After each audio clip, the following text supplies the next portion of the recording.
Welcome everyone to our workshop on nourishment and trauma, the food system revisited. Now, I'm just going to do a little bit of intro and then we'll go straight into it. We have a lot to cover, so please bear with us. Nourishment and trauma might seem like really unlikely bedfellows, but we are hoping that by the end of this workshop that you'll begin to notice just how related they are and what we might do to help one affirmatively address the other. We're going to begin with a presentation from Sophy Banks. Following that, I'll share some ideas and some questions that will lead us straight into a participatory session that's going to be held by Naomi Milner. So this is, as I said, a 90 stops whistle stop tour, but we're trusting it will encourage you to ask further questions of a lot of what we tend to take for granted. If you do have any questions, which I'm sure you'll have, please put them in the chat and we're going to try as much as possible to respond there, or you can raise some of them in the breakout rooms or in the session just afterwards. I just would like to say that some of what we're going to raise will be unsettling or activating, what some people refer to as triggering. I don't like the expression. Whilst we invite you to stay with us and to settle and mindfully breathe, you're also free to turn off your videos if that helps, or to decide to leave. If there aren't any other kind of housekeeping things, Bella, you need to say, then we'll just go on to slide 2. Thank you. Some lovely mushrooms there. Much of what we speak about at this conference at the ORSC and these two themes, nourishment and trauma, have fractal properties. Now, what we mean by that is that there's an incredible kind of entanglement of self-similar patterns across, between, and within all of life, and how we experience and respond to those patterns becomes part of that entanglement. Current definitions or ways of framing the various aspects of life tend to reproduce a series of separations as the reflections of the histories and ways we have of engaging, the geopolitics of engaging with this entanglement. So it means that in trying to work with these two terms, nourishment and trauma, we're also dealing with deeply complex patterns that we shouldn't rush to try to disentangle without also recognizing that our individual and small scale collective or systemic patterns have a tendency to push back to regain a sense of comfort. So we're always trying to seek to retain our comfort. Speaking about trauma in particular evokes really strong feelings. It activates or unsettles us. And whilst it's healthy to calm these feelings, to deactivate and settle ourselves in the short term, we must also be mindful that there are levels of discomfort which we could be attempting to try to attain a loftier, a higher level of calm, which I would call justice, at a wider or deeper scale or level. So whilst what I'm saying, we can settle ourselves individually, but let's not try and settle everything and keep the status quo how it is. We have to be careful to learn how to calibrate the different levels of response to this fractal landscape so that we do not settle with and perpetuate the current systems of harm and trauma causing and maintenance of it.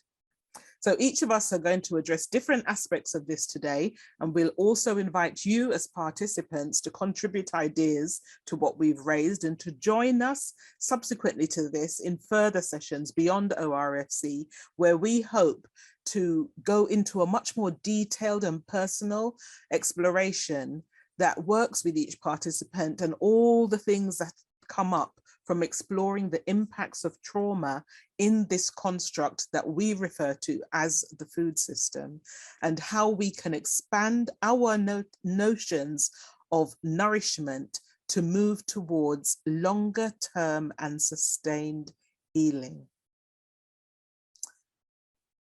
Okay, so that being said, I'm now going to ask the other participants to introduce themselves, and then we'll be going into Sophie's presentation. Hi everyone, my name is Naomi Milner. For my day job, I'm a human geography lecturer at the University of Bristol. And I first met Mama D when at a food sovereignty event, but we entered collaboration thinking about decolonizing the classroom, by which I mean thinking about working in an educational context, how we might thinking critically about histories of coloniality and working in some of those questions of discomfort into the classroom in a way that's also safe for students, but unsettling at the same time. So that's how we got to these questions together about thinking about unsettling. And then I was really excited to meet Sophie along that journey as well, and to join in this conversation, thinking about trauma and nourishment together.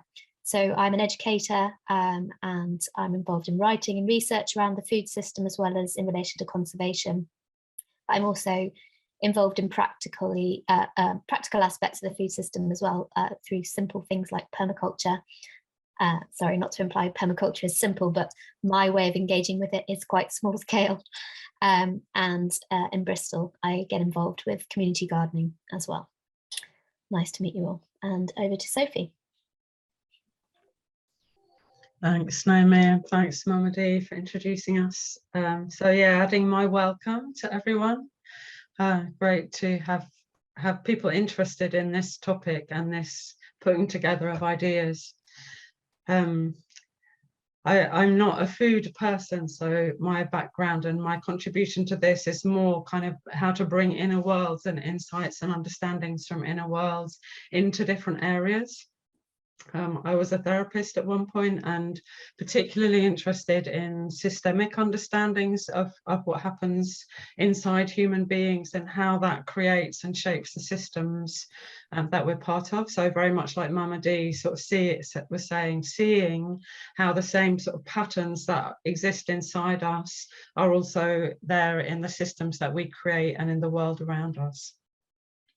So I've been a footballer, I've been an engineer, I've been a computer systems person, I was a therapist for a while, I worked for the transition movement for 10 years, and in that my role was very much how to include inner and outer understanding, something that tend to be separated in modern Western culture and the culture that I grew up in.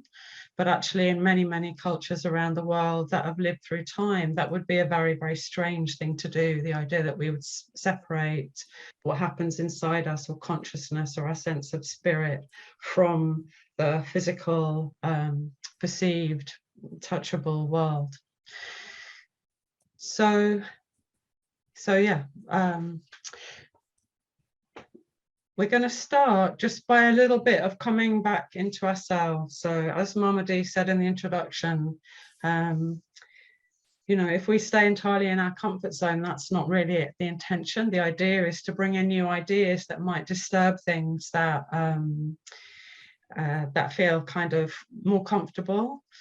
But within that, let's take care of ourselves. And so I invite us all to just take a moment. We'll just take a few minutes actually, just to maybe let go of the screen and come back and just feel what is supporting your body right now. So it may be that you can bring your awareness to, maybe there's a chair that you're sitting on or the floor beneath you. Just taking a few moments to notice that something is supporting your physical body.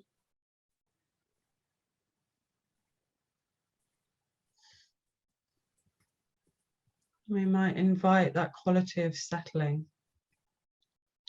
So just taking, it might be that breath helps you to settle. Noticing where there is a feeling of peace and calm within you.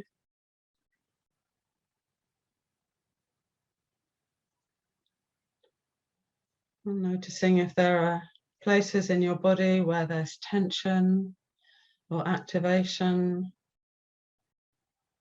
which may feel good or not so good or neutral. And just offering awareness to what's happening for you right now.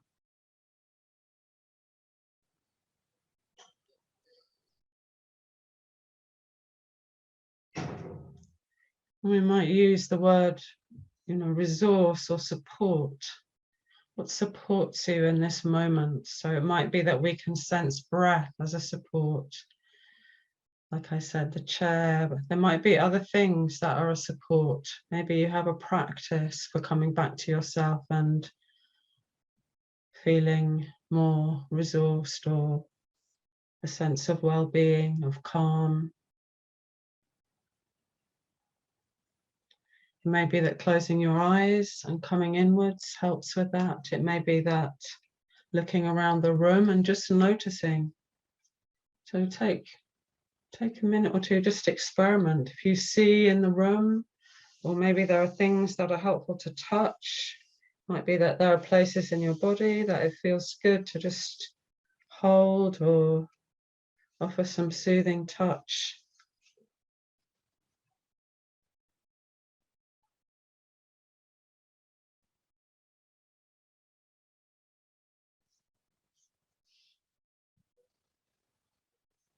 And what is there in the space that you can recognize as something that feels like a resource or a support, something that anchors you into this present moment?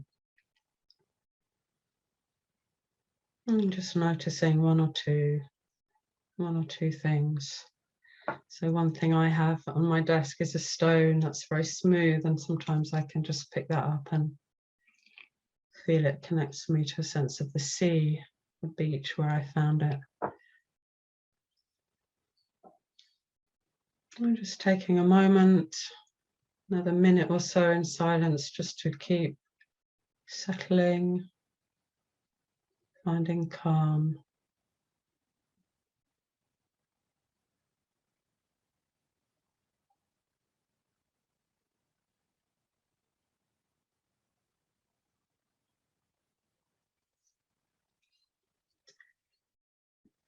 And inviting us all to put self-care on top. So just tracking yourself a little bit. We're going to offer ideas that may feel really absorbing and engaging, and space for conversation towards the end, but inviting you to check how you're doing, just like Mama Dee said. And if it feels like activation's starting to be disturbing to your sense of well-being, to just come back, maybe look away from the screen, come back into yourself. Find something that anchors you back into the present. Okay. So inviting this sense of welcome again, welcoming yourself just as you are. And I'm going to share some ideas about trauma. So that's the particular bit that I'm bringing to this shared workshop, this shared session. So I'm going to share my screen, just get my glasses back on and find my screen share. So these two ideas that we've put together, nourishment and trauma, and I like to start whenever I'm sharing some of these ideas that I'm really interested in, I like to start by saying this is not the truth. So these are some ideas that, some of which I hope will be new to you, but it's not attempting to describe the intense complexity of the landscape of trauma and health or well-being. So inviting you to see what feels right for you, or what resonates, or what provokes you. So this word trauma is used a lot. I hear it more and more. And I think it's interesting to ask what is trauma and to be precise as much as we can in our definition of it. So these are some definitions that I think are helpful. Trauma refers to a person's reaction or response to an injury. It's not a disorder, but a reaction to a kind of wound. And indeed, just a world in which people are routinely wounded. So from Decolonizing Trauma Work by Renee Linklater. Trauma refers to any threatening or overwhelming experiences that we cannot integrate, leaving us with a diminished sense of security.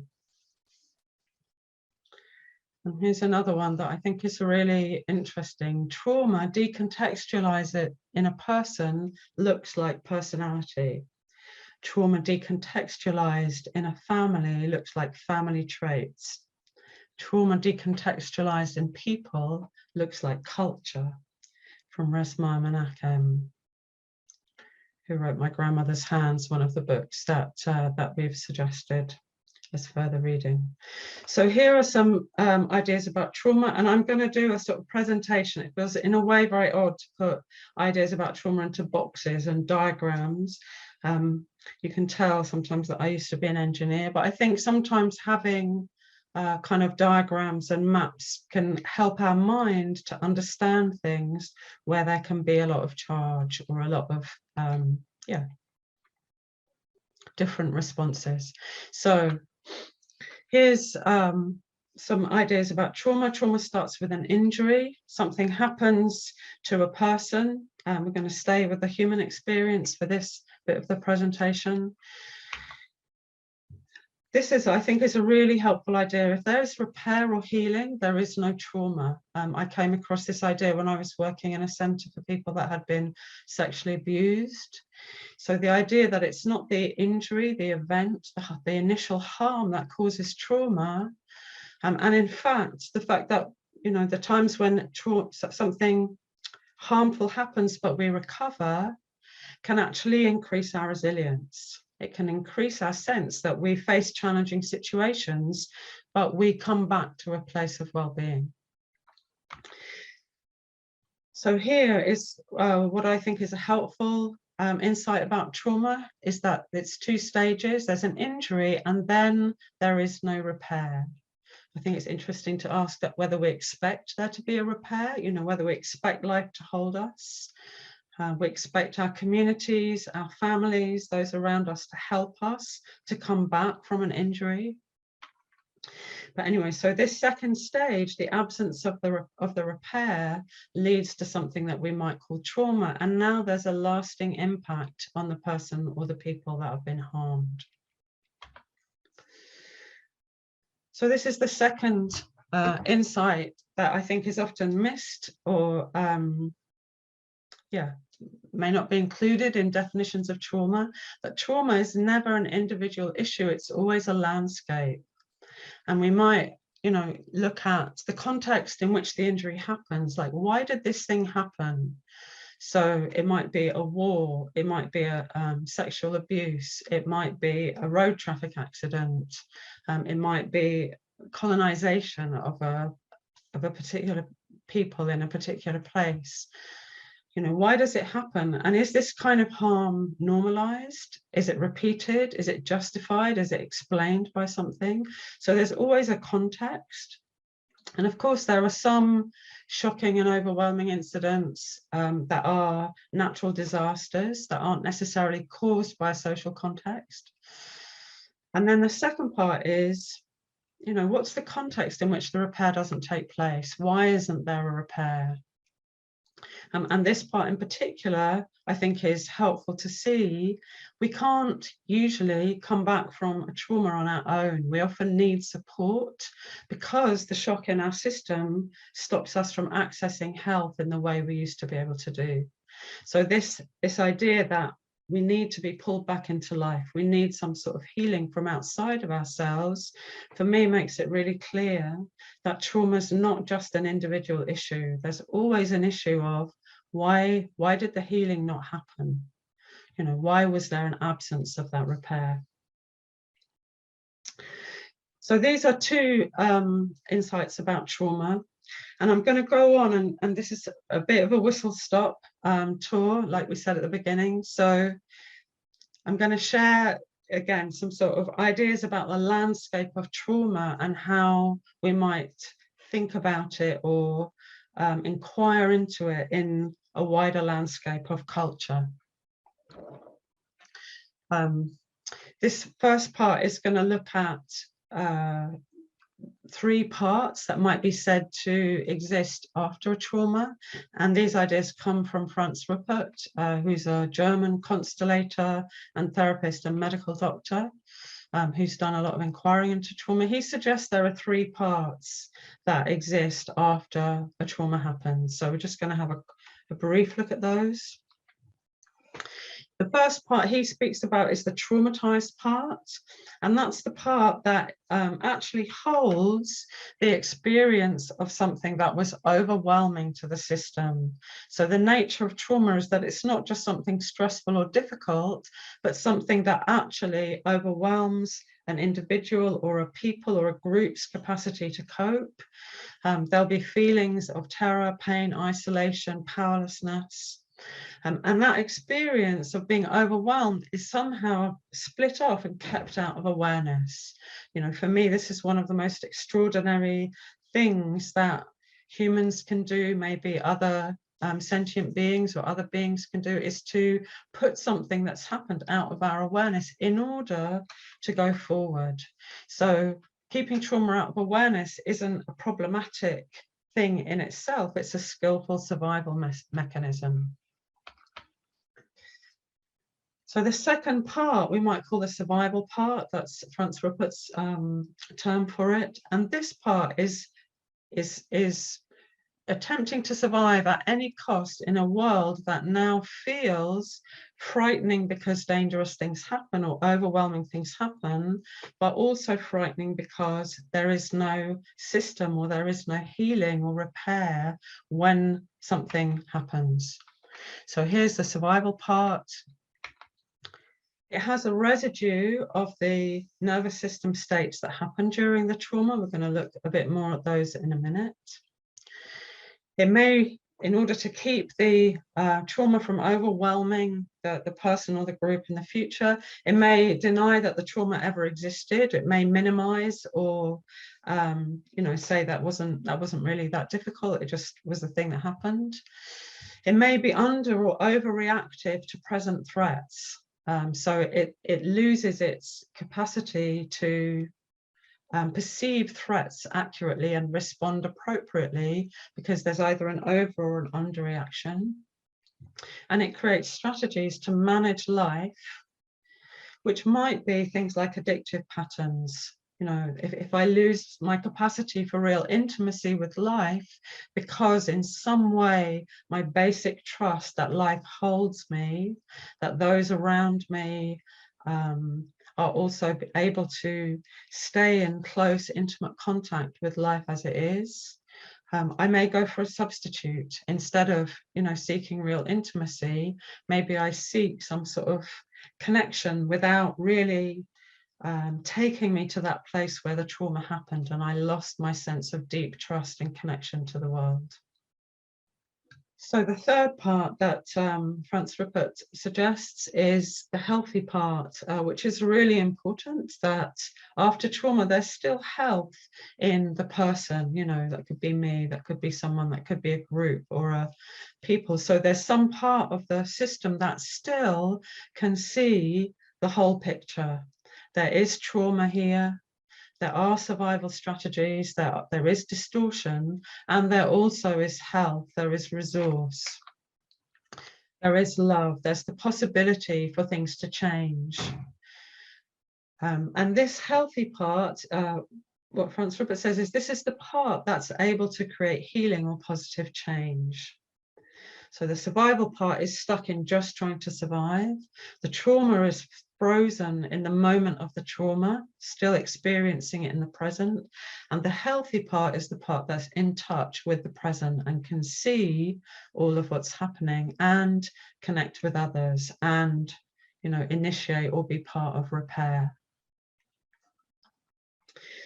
So moving on a bit to the kind of cultural landscape, you know, here's a suggestion that this is like the healthy part of the system, you could say.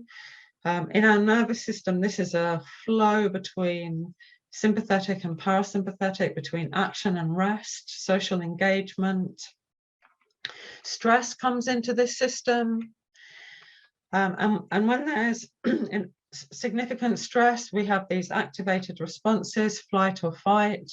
This is our emergency sympathetic response. If there's increasing stress or the threat is seen to be something where we can't escape or fight back, we'll go into freeze, which is a sympathetic response. And in a healthy system, all of these things happen. Life brings us challenges. This is what we evolved to respond to. But somewhere in our culture, we'll have this opportunity for repair, for what I sometimes call return paths. So this is it might be a ceremony, it might be, you know, some kind of therapy or healing session. It might be a, you know, a trauma release session in the modern world, but it might have been a grief ceremony or a sweat lodge in different cultures. Holding and release to shake out and process the residual stress and the shock of what happened. So when those return paths break down, here we get to shock, we get to this sense of that trauma. Now there's no way back from the place of overwhelm. And I'm going to put some ideas about what happens in a post-traumatic culture. Again, remembering this is not the truth, but here we can see emergency sympathetic responses. We have fight and flight residual in the system. We might create behavior patterns where we're avoiding, distracting, getting really busy, denying that things, denying where there's pain, denying what's happened in the past. We might also see a lot of fight. Be strong, you know, take control, destroy threats, don't trust other people. We might see freeze and fawn. These are other parasympathetic responses. To stay numb, do nothing, appease those with more power. And the basic underlying belief is life has failed me. You know, my basic trust, my basic sort of intimacy with life has been broken, and I and we and the culture that I'm part of doesn't have the resources, the capacity, the holding to come back to a place of full intimacy with life. So just a few more suggestions. There's still health in the system, so remembering that there is this part of the landscape, but there's also the part of us, the part of the system that maybe can still access health.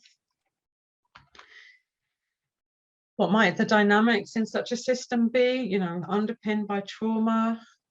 So some of these things, we might be the part of the system that's identified or that occupies fight flight, takes resources from other people in order to kind of satisfy its hunger, its need, to not feel a sense of scarcity or insecurity.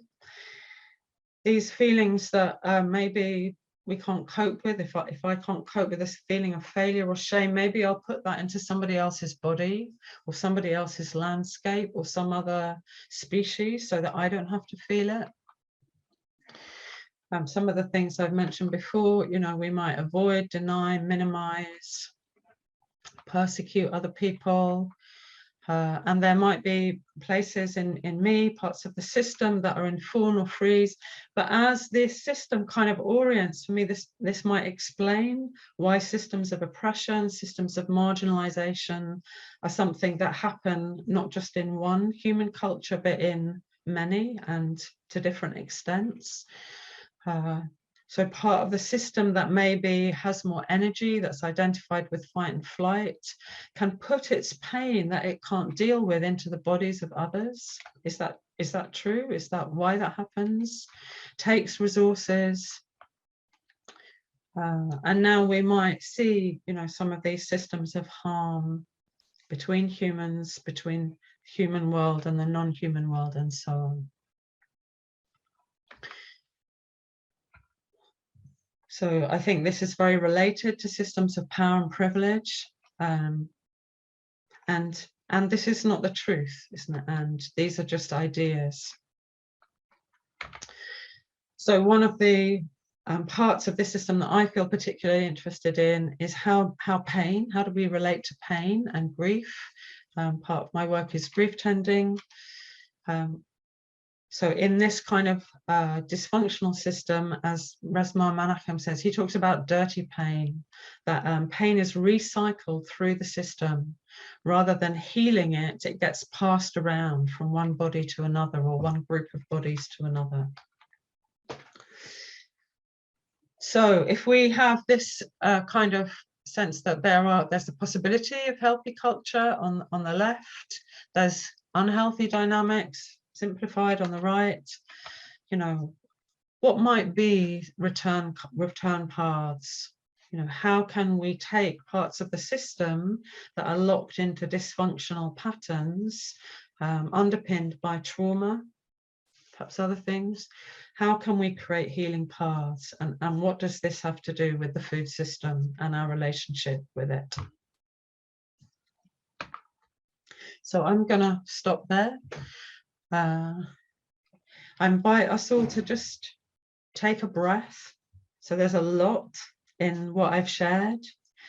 You might again just want to let go of the screen, come back to something that feels grounding for you, that feels like an anchor in the present moment.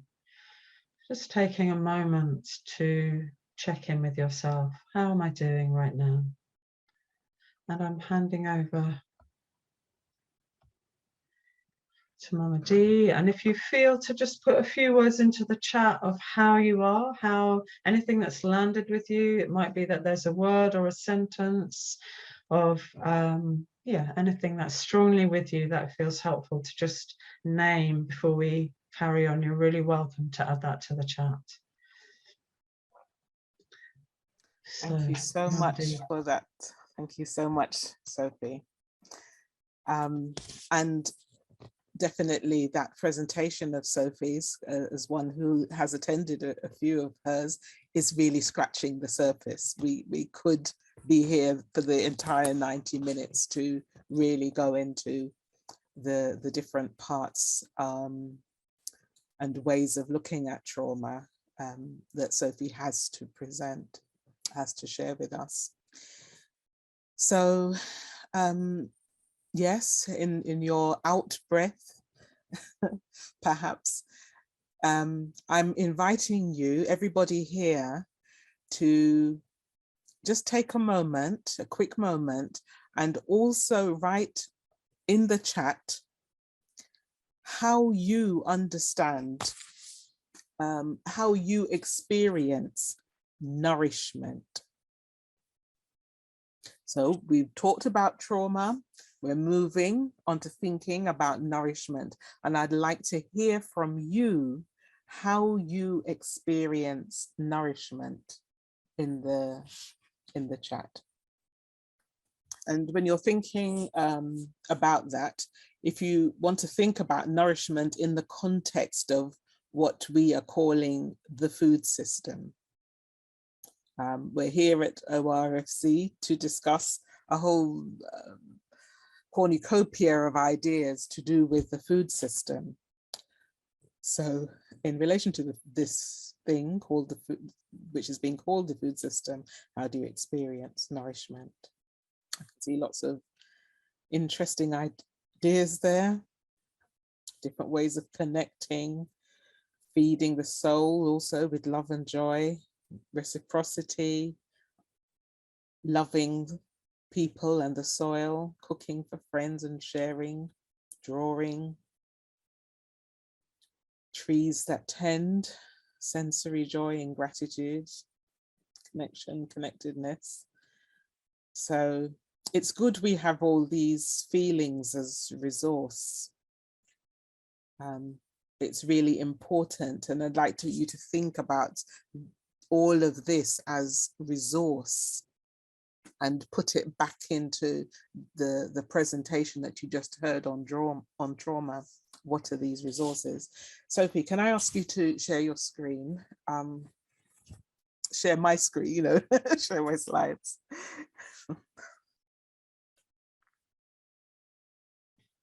Slide 3.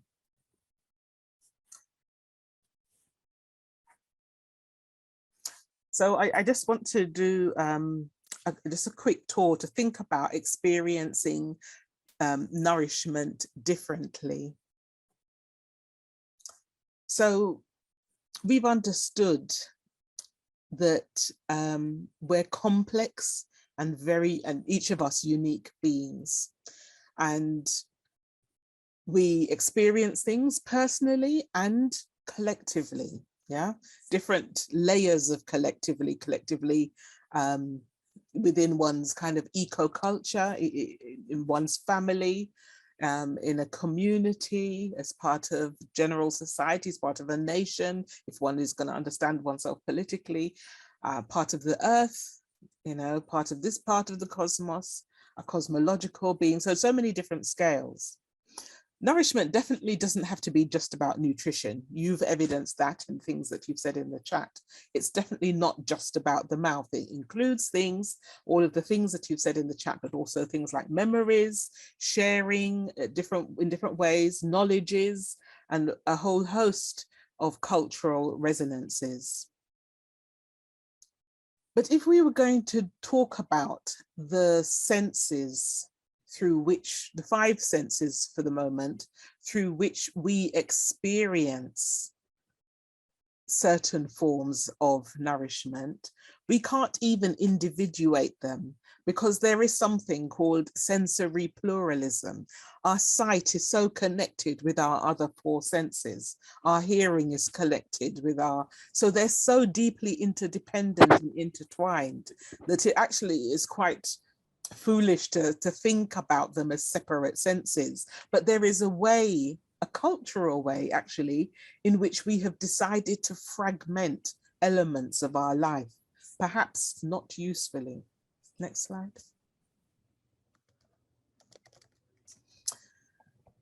We can think about nourishment in this way, that expression, which probably everybody here is familiar with, you know, we are what we eat. But, you know, we are also, given that we're taking in things not only through our mouths, we are also what we repeatedly take into ourselves. And those things definitely don't need to be only the things that we take in our mouths. We take in ideas. We're taking in ideas now. We take into our pores skin creams. We take in sounds and air vibrations in our ears. We take in with our eyes the sights that are around us. So we are also those things if we are what we take in.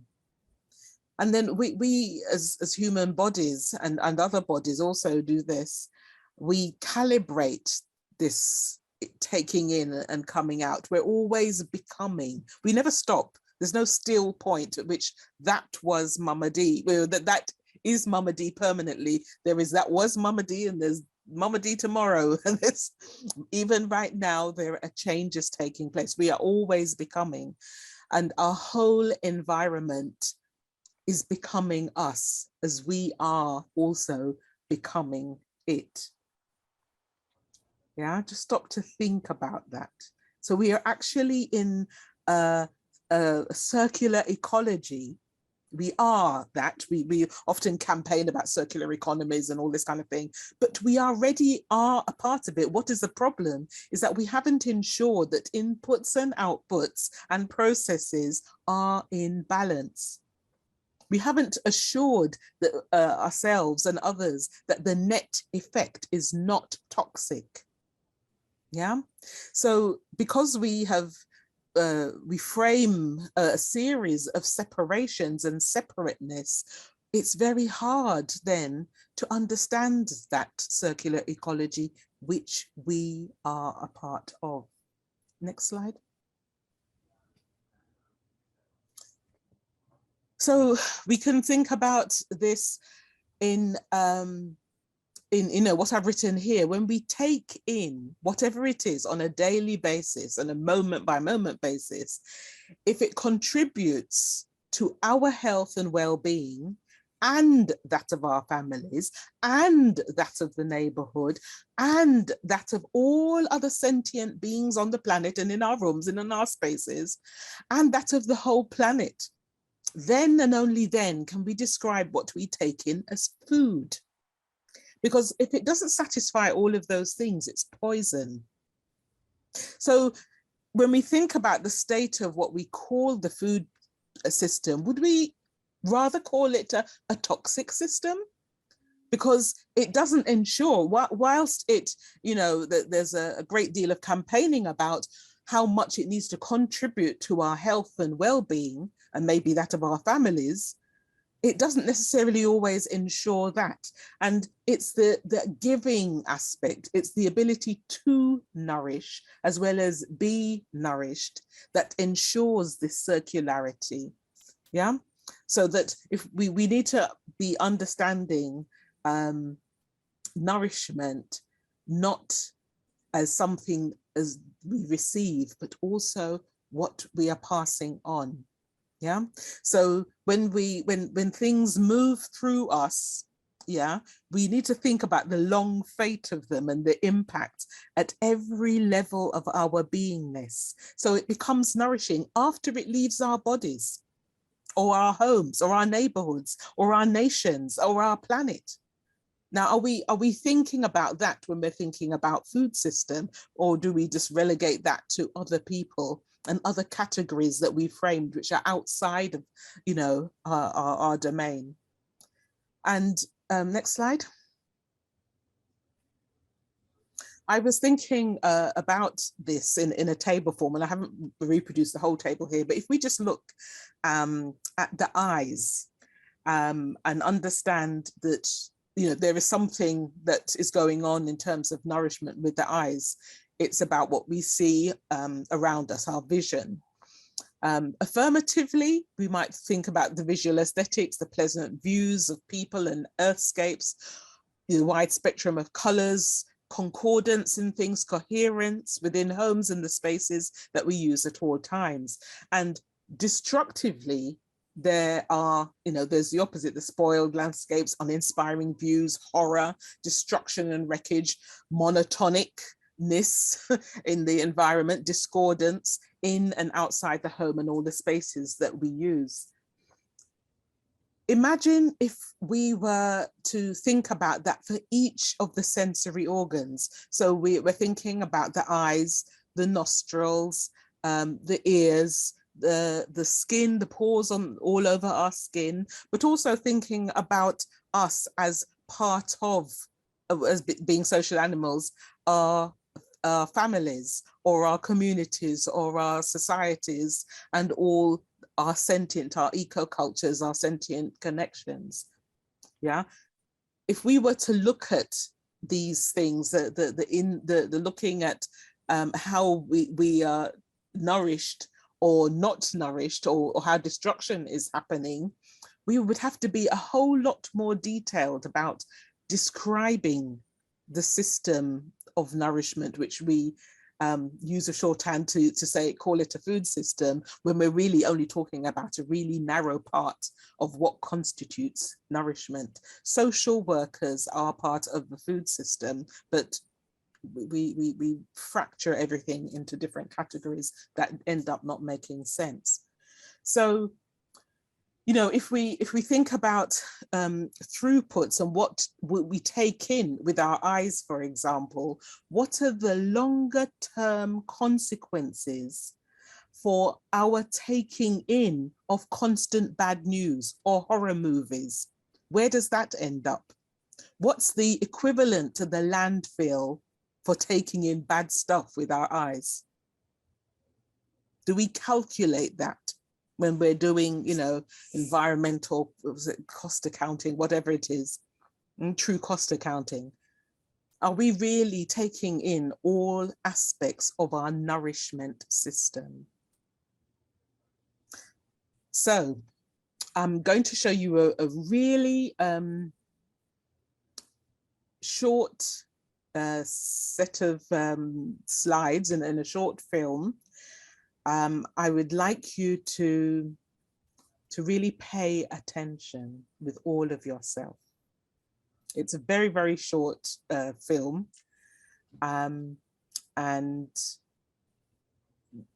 This is part of the provocation that will be going into your participatory exercises with Naomi.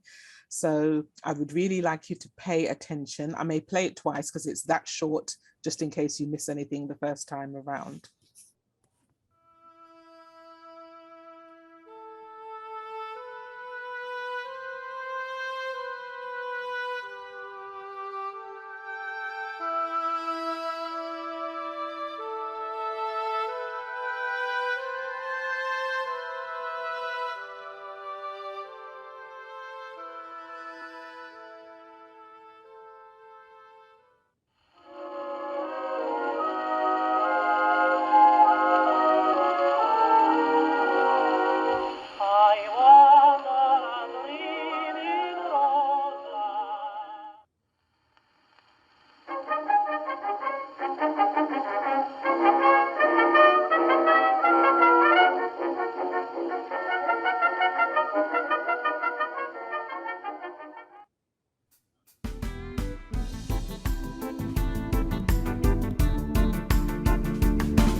Right, and without any further ado, I'm going to hand over to Naomi to hold the participatory session. Thanks so much, Mamadi. Sophie, would you mind showing the slide, the last one, with the QR code? Thank you. And thank you very much both for your rich offerings. It's been a real privilege to be in this dialogue with you both, and in the conversations that we've had recently. And I think probably one of the things that might be slowly becoming evident through this kind of session is the way that we have different practices that are situated in our different worlds, if you like, and our different experiences, but that between these different practices are these themes that emerge fractal-like, as Mamadi said, that we're hoping are helpful to think with. As Mamadi said, we're kind of only really scraping the surface with this session. It feels like we could spend a lot longer unpacking and sharing more offerings, and sharing more with you. And I hope that we'll have the opportunity to do that. But some of the themes or threads that we've touched on so far through this talk have been ideas around themes of nourishment and trauma, and the ways that these reach beyond the individual. So Sophie shared some of the ideas and tools that she's used to think with the individual about trauma, but also the ways these reach beyond the individual to think about the fabric of the social and culture. And then we've turned to look at another language around nourishment and where this might start to touch that more than individual, more than human, if you like, question around trauma, and where those sort of two languages or sets of tools might start to bridge each other is where we're reaching towards with some of these more provocational ideas that Mamadi's just shared. And I think other themes that have come up through our conversations have been a common relational way of thinking or feeling to get towards what we might call healing, or towards some of these ideas of nourishment that we've talked about. So sometimes when we think about the food system, which is hard to get at, we might want to try and think about something that we could try and solve, or a baddie that we could try and take down. And yet when we start to look at these things through ideas of nourishment and healing and the way that we become implicated, it becomes clear that every way you look, we're implicated in different ways, that there are fabrics, there are pasts, there are histories.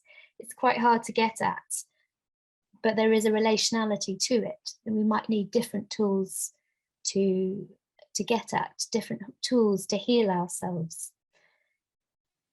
Other things that we are starting to kind of notice, or I'm starting to notice, that come out of this conversation are the importance of thinking through the senses, not just through the eyes, not just thinking, but through the whole body, through feeling, through becoming grounded in the body, through smell, through taste, through understanding food as something that isn't just something to think about, but something that is connected to our nourishment, connected to our bodies, to our emotional associations, to our families or our friends or our wider associations. And in that, to us as embodied beings. So those are some of the threads I've been noticing as we've been talking. And then a final thread I would draw out is that we're all in some way engaged in dialogical practice, that we care about dialogue as pedagogy, as a way of developing understanding. As Sophie said, that this isn't the answer or knowledge. We have ways of sharing ideas or tools, but then all of us in our practices have ways of creating circles or creating conversations to deepen that, and particularly inviting people from their own experiences, backgrounds, expertise to contribute, to take the conversation somewhere new, to ask a different question. So that's where we've wanted to end the last kind of third of this session, is opening out into dialogue and then returning from that to close the session. So what we've designed to do that is a Padlet. I don't know if any of you have used Padlet before, but it's basically a kind of sticky board, online sticky board. We would have had different ways of doing this if we were in the same room, but it's the way of bringing us into the same room, if you like. So there are different ways you'll be able to engage with this. So we're going to turn to breakout groups in a moment. We're going to ask our friendly volunteer to put us into groups of about 4. And you'll have just under 15 minutes to introduce yourselves and to discuss the 2 questions, which I'll share in a moment. And when you introduce yourselves and you're talking about the questions, I really invite you to, as I've just mentioned, to share from your situatedness, to share from your experience and so on. So do talk about the ideas, but also do mention or bring in to the discussion where that comes from in your experience, or where it comes from in relation to where those ideas have touched down for you, as that will really enrich the conversation. So there are 2 ways you'll be able to reach this Padlet. If you want to use your phone so you can leave the Zoom on, you can either type that address into your phone, or you can scan the QR code through your camera. And that will make it arrive on your phone. It will be quite small on the phone and you'll have to move it around using your finger. If you could go back to the QR code, sorry, we've just changed the screen. Thank you. I've also typed the address in the chat box. So the other option is you can now click on that and open it in a separate window. And to do that, you'll need to press escape on Zoom and open it in a separate window on your laptop or computer, whatever you're using. So that will allow you to use Padlet. When you're in your discussion groups, you'll then be able to see what I'm about to share with you. So hopefully you've all managed to click on the Padlet now. I'm now going to stop Sophie's screen sharing and share with you my Padlet. So there's 2 questions that we're asking, which are on the left-hand side. The first is, how did the ideas and provocations you've witnessed today on the theme of nourishment and trauma land with you? What do you want to take away, think more about, question, connect differently? So you can spend time talking about any particular aspect that dropped down with you or that made you think, but you can also question it and piece it together back differently if you'd like to. And the second is, how did it make you feel given where you're at? So that where you are at could be that question of situatedness, who you are, your experience and so on.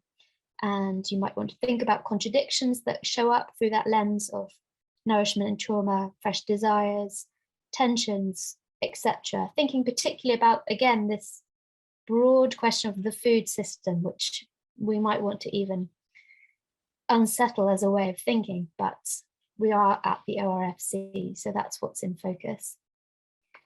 Then on the other side, I've put some instructions. So you might, before you add your sticky note, you might want to check you've understood those instructions, but the basic principle is if we could have 1 sticky note per group, which you create by double clicking anywhere on the screen, just with some notes from your conversation that you have in your group. Then at the end of that, that will allow me to synthesize broadly some of the conversations that have been had before we end the session. So I hope that's broadly clear. We'll be circulating during the groups if anything needs clarifying. And I'll hand over to our volunteer. Thank you very much. If you don't mind putting us over into groups. Thank you very much.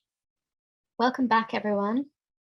So this is we're just going to be rounding off the final part of the session. We've got 1 sticky note from group 4. I don't know if the other groups would have time to just note something down briefly on the sticky notes while I talk through what group 4 came up with. And there's another sticky note just appeared. Did you just get mine? Ours? I didn't finish what I was saying because I was too busy writing what everybody else was, but but that's okay. Yes. Was that another group? That yes, I did just published it, so hopefully it's the first time I've done it. Hopefully it works. Sorry, am I allowed to start talking to you? Yeah, that's fine. Great. So if the other groups could maybe just add something to share. If you're finding it difficult, you could put it in the chat and I'll look at that in a moment, but I'll go through what's on there. if you can add something while I'm going through, then we can just feedback from that. I'd ask you all to speak, but we're pretty short on time, so I think we'll run out of time to hear from everyone if we do that. So if someone from your group could put something on there while I'm going through, that would be fantastic. So thanks, group 4. They talked about how trauma is an experience, and there's a collective responsibility to help individuals to heal external things, which reminded them of what we're experiencing currently, which they related to the responses and reactions to trauma, like numbing. Holding trauma, not healing, and maybe numbing isn't the only way. So thank you for your response there. I suppose that also makes me think of one of the comments that came in the chat from Emma early on, thinking about friends. How do we be a good friend to people who are going through? I'm trying to find how can you support and be a friend to someone in the denial survival mode? And Namadi asked, how do we address that in the collective experience? So that kind of made me think about that as well, making the connection between helping individuals to heal, but then also making the connection to what we're experiencing collectively, perhaps systemically as well. Secondly, in response to 2, what did it make you feel given where you're at? This group felt like there's a lot more to do and a fresh desire to tackle these problems in a professional context. So thank you very much for sharing. Another group have posted, makes sense for us. It's difficult to bring it all together, but we definitely see how this is practical and it's something to be doing on our day-to-day basis, for example, by getting our hands in the soil and physically working through the trauma. So that's really interesting to see how that was applied in that group, beyond thinking through individual trauma and therapy towards thinking practically, relationally, how those ways of being embodied might be part of that process. I suppose also think about the comments people made about what made them feel nourished, that there's that sort of simultaneous caring for the soil and caring for ourselves has sort of emerged as something that we do as part of the care, the more than human care process might be a way of integrating it. There's another couple down here. Thank you. Another group have posted, they found the slides very deep and emotional. The grounding activity and opening on trauma was helpful to them. They found the film very moving and provoking on colonialism, its historical presence and its actual presence. It was lovely to see people join and feel less isolated as someone suffering from PTSD. Thank you for sharing that. Someone commented, as a white male with privilege sent to boarding school and trauma, they related to that background of Scottish Presbyterianism, a separation from superiority. Now creating a forest garden in Marston, Oxford, an edible ecosystem we are creating, are already bringing so many together in a wonderful way. I see so much power in plants. Again, so that's interesting seeing people connecting from their own experiences and backgrounds of things that have perhaps been separating, or in terms of our position within food systems, social systems, things that have been perhaps separating to us or have carried baggage for us, and then other ways that bring us together and make us feel part of things. That's really interesting that for a number of people, those sort of nourishing grounding systems have been part of becoming connected to something relationally that feels part of something healing and part of something more than themselves. The observation that the word human has humus in it, we are the soil, and how grounding that is, which is another way of saying something quite similar. Thank you for those thoughts. Another comment here, something about contradictions between the many dimensions of trauma, shame, and guilt in the food system, lack of control, and the idea that much of what we call food is toxic. Wow, so that's a real profound system there, a really profound systemic comment there about connecting, I suppose, what Sophie shared about trauma with the food system in general, that so much of it carries with it emotive, historical baggage. And there's a real discomfort in that for many of us, that we feel disempowered or not in control to deal with the toxicity that perhaps is communicated into our bodies, and that perhaps we don't always know how to address, that we can't always find ways to solve, or know practices that deal with, that require different kinds of ways to address in order to move towards nourishment. And I suppose that's where these kind of more multi-sensory or more than human or bigger ways of thinking are required, looking at a system or looking at connections that don't have easy answers, or perhaps larger than our answers. So thank you for that discomforting comment. And it makes me think of Mama D's point near the beginning, that perhaps we can't answer all of our questions and come up with a solution to them all. Thank you for those really rich comments. I don't know if I've missed one. I think that's all the ones I can see on there. I'm just going to pass back to Mama D, as she was going to conclude with the last few minutes that we have. Thank you, everybody. Thank you so much. I'm sure that we're all realizing how much we've just scratched the surface and how much there is to go into, and recognizing, even though there are personal attributes, lots of which have come up in the chat and come up from the breakout rooms, because sense making, we're used to sense making within this body, but recognizing our bodies are in connection, whether or not we articulate that connection or not, we are in connection, and it's partly that connection which might be nourishing or be contributing to some of the things that Sophie has spoken about, the building of situations that don't have a return path. So going back to the idea of a food system, this way of systematized way of interacting with each other and with our wider environments, does it nourish or is it toxic overall? Do we need to think about redefining it for ourselves so that it gives us space, it gives us permission for working and building it in a way that it becomes healing? How can we measure its impact in a way that arrives at a sense of justice, not just in a way that seeks to maintain the defenses that we have? Rather, we want one that breaks down the fences and allows in healing, allows that return path. There is so much that we can say on this topic, and what we're hoping to do. Sophie, if you could share that last couple of slides.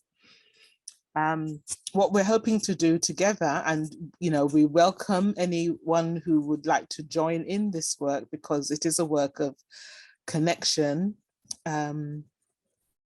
So we've put our links and our websites there. Mine this is terrible, I need to work on it, but there are, if you want to get in contact with us directly, because we do mean to continue to do more work on this, and to have further workshops beyond ORFC, which can address each part of what Sophie was talking about, and systems of nourishment, so that we can equip people, or people can equip themselves rather, with ways of working through what you are actually encountering. So we recognize this is a work of connection, and we are committed to it. I want to say something that I often bring to this conversation, because I know it's come up quite a lot during ORFC. and that is that term indigenous. I'm often surprised. It's a word that arose in within colonialism by people with the specialization of anthropology, and it defined humans in a way that disconnected some and connected others arbitrarily, according to sciences. Yeah, I ask yourself, I'd like everybody to ask themselves, are you indigenous? I understand indigeneity as a way of being with the earth that is reciprocal and responsible and accountable. Now, who would want to declare that they're not then indigenous? Those people who we name indigenous are usually the people we look up to because they are being accountable, they are being responsible. They are acknowledging their continuity with the earth. They belong to the earth, not the earth belonging to them. The question of ownership, even of that of land, which we are clamoring for, doesn't arise because they recognize you cannot own a relative.